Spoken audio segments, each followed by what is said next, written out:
Fox 35 Storm Team meteorologist Brooks Garner is here with me now. And Brooks, all eyes on the tropics right now. Yes, we knew going into this season that this was going to be a really, really busy season, and it's coming to fruition. This system probably won't be the strongest of systems for us, but we could have impacts this weekend. More so, this is a sign of a sea change in the hurricane season pattern, or we're going to have a much busier and much more active season ahead. So from basically now through September 10th, it ramps up exponentially each week. Eventually, we'll have a train of these systems in the Atlantic, many of them named systems that at the time, whether they're tropical storms or hurricanes. That's it. Let's get down to business on this one. 50% chance that this is going to develop into a tropical depression late this week into the weekend. And this isn't a cone of uncertainty. It looks like it a little bit. This is just a zone where in any spot in this orange area, we could see a new system develop. So that's a really important thing to consider. That said, Orlando, Miami, the Bahamas, Turks and Caicos, any place in this region could see a system develop.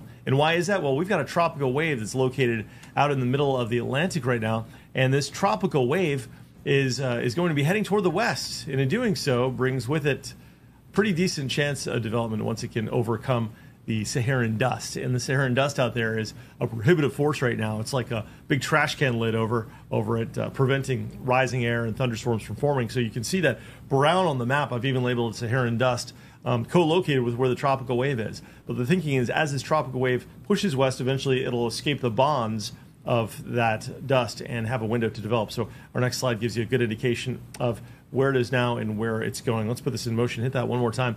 The tropical wave moves northwestward, eventually becomes a more cohesive rain system, and eventually closes off. The low pressure closes off. You can see those isobars. Those are lines of equal pressure, indicating that a tropical depression or storm forms with this specific computer model around Saturday. This is the European model.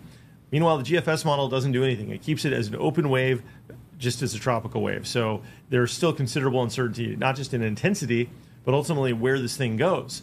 Some models take it north, missing Florida to the east, maybe brushing the Carolinas. Others take it to the west, moving through the Keys, and then ultimately threatening the Florida Gulf Coast, and then moving up toward the Panhandle. So time will tell, but the three main things that we're considering with tropical weather: how intense will it get, where is it going to go, what will the impacts be? All of that is up in the air, and we may not have a better feel for this until Wednesday with an impact timing this weekend. So it'll be a very short fuse system. A reminder to always be prepared for the hurricane season. The good news is that this does not look to be a severe tropical system, but it could bring some impacts of heavy flooding rain if indeed it comes to pass and impacts Orlando directly. So let's go to the next slide, talk about the likelihood of this developing. The tropical potential with the European model shows a high likelihood, greater than 60% chance in the Turks and Caicos and southern Bahamas on Saturday. So that's a considerable thing, and it's not just this one European model. It's also the German model, which is a reliable global model, and others. The GFS, though, the American model, is still kind of wavering. We'll see if that comes into line. The dust, a huge force in keeping this thing weak. Let's talk about that for a second. Why is it that that GFS is kind of the outlier right now in predicting this? Well, there's a lot of factors that go into forecasting tropical systems. It's got to take a profile of the atmosphere, right? So the GFS may have either a better or worse assessment on what that Saharan dust looks like. My thinking is that the GFS is doing a really great job of identifying that layer of air that's very dry and very hot, so it prevents rising air. And so I think the GFS is saying, you know what, this thing's going to be co-located with that dust for a longer time than the European is forecasting. So if we can break through the dust and emerge out into a normal, typically humid part of the Southwest Atlantic, there's a real potential that this develops into a tropical system. That's what the European model is thinking, that it'll go a little bit faster to escape that dust. The GFS model, I think it keeps the dust in place, and that would essentially leave this to be an enhancement of our weakened storm chances and not so much an organized tropical system.